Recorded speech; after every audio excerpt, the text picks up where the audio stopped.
Another busy day here at the 49ers facility, all wrapped up. As promised, I'm back. Finished the article for the San Francisco Standard on the 49ers run defense and the big challenge they have against the Patriots this weekend. But the last time you heard from me a couple hours ago, gave you the news on Brock Purdy. For 49ers fans, the good news on Brock Purdy, full go at practice today for the 49ers. So he had the back soreness after the game against the Los Angeles Rams, underwent an MRI on Monday. Tests came back negative. Shanahan hoped that the back soreness would subside for Brock Purdy before today's practice.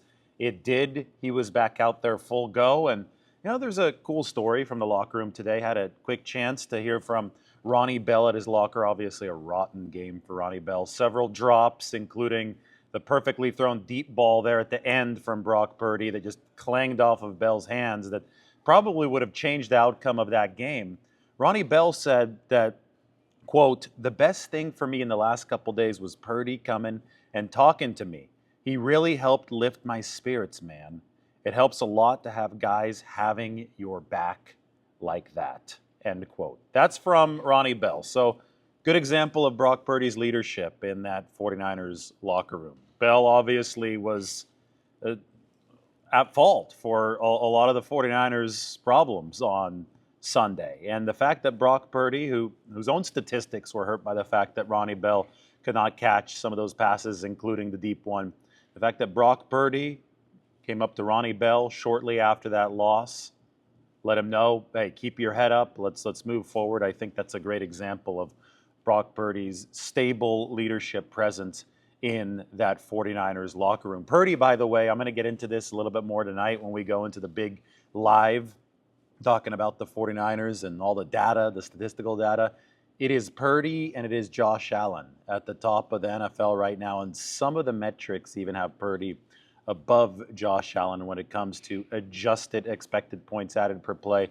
The adjusted figure is necessary because if a guy gets hurt a lot by drops or things that are outside of his control, as Purdy has been hurt by drops, there are 5 or 6 of them against the Rams, well, you have to find a way to statistically account for that. And the adjusted EPA for Brock Purdy shows that he's actually above Josh Allen so far right now in overall productivity, which is obviously notable. A season after Brock Purdy was number 1 in QBR. Other 49ers updates today. George Kittle, who missed last week's game with the hamstring issue, was back out at practice today. He missed Thursday and Friday before the 49ers played the Rams. Kittle was a limited participant in practice today, but obviously a step forward after the issue sidelined him on Thursday and Friday. No D. Winters for the 49ers at practice. The second-year linebacker hurt his ankle during the game against the Rams. They were mixing him in with Devondre Campbell in that game. I think the 49ers' obvious plan is for Campbell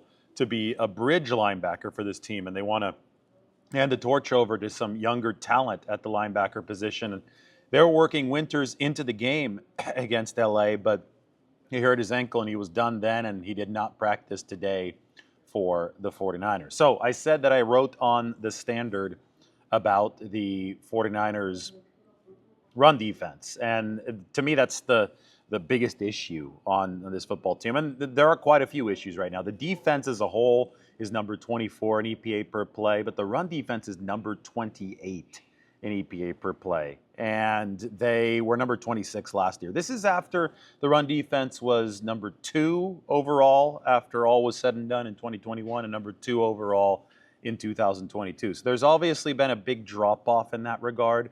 The team has lost Javon Hargrave. They made a roster move today, bringing Shaquille Brown back to the practice squad. I think Shaquille Brown, Evan Anderson, and T.Y. McGill, those are 3 practice squad defensive tackles who are going to be competing this week to try to take that roster spot that's going to open up when Javon Hargrave goes to injured reserve. But the bottom line is that the 49ers, they can stress out all they want about losing the pass rushing presence of Javon Hargrave, and that is a significant loss. But if they can't do a better job snuffing out the run, then their lack of interior pass rush will really not be all that relevant, because you're not going to be able to get after the quarterback and put yourself in opportunities to do so if you don't stop the run. And I don't think the 49ers have done that nearly efficiently enough. Well, the Patriots this week here at Levi's, they're going to come in with two of the biggest backs in the NFL. It's a real throwback type of attack from New England. I'm not saying that they're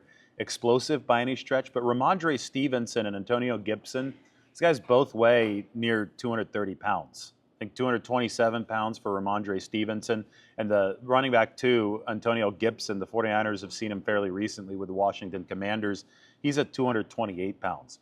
So, talking to some of the guys in the locker room today, Nick Bosa especially, the 49ers know that this week they're going to have to muscle up. They're going to have to man up and get ready to defend the run, because this is a team that if you're not in that aggressive mindset, ready to run through a wall, especially coming out of the wide nine, that's a super off the ball defense that's not sitting there reading and reacting to things. It's just firing off the football. So if you're not in the right state of mind against an offense like the Patriots, who do have these two bruising backs, they're going to get their 3, 4, 5 yards at a time with impunity.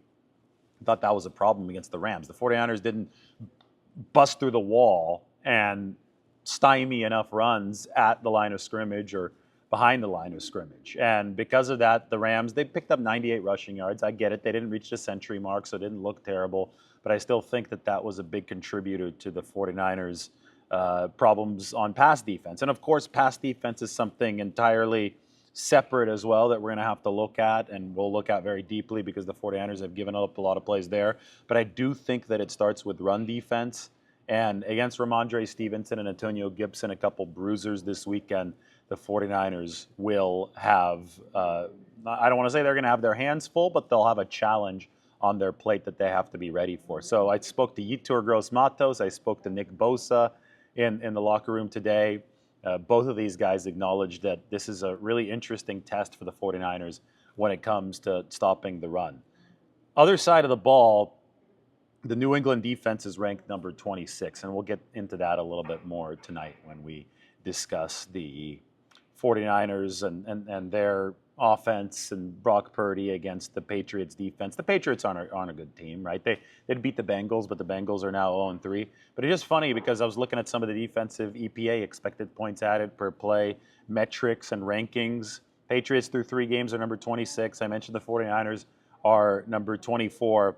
The number 2 team in the NFL, it's a tie for the number 2 spot right now between Minnesota, whom the 49ers have already faced, and Seattle, divisional opponent who's coming up pretty soon. But Seattle hasn't played many good quarterbacks, right? They played Bo Nix so far this year. They just played Skylar Thompson from the Miami Dolphins. And they also played the Patriots and Jacoby Brissett, who's going to be the quarterback against the 49ers.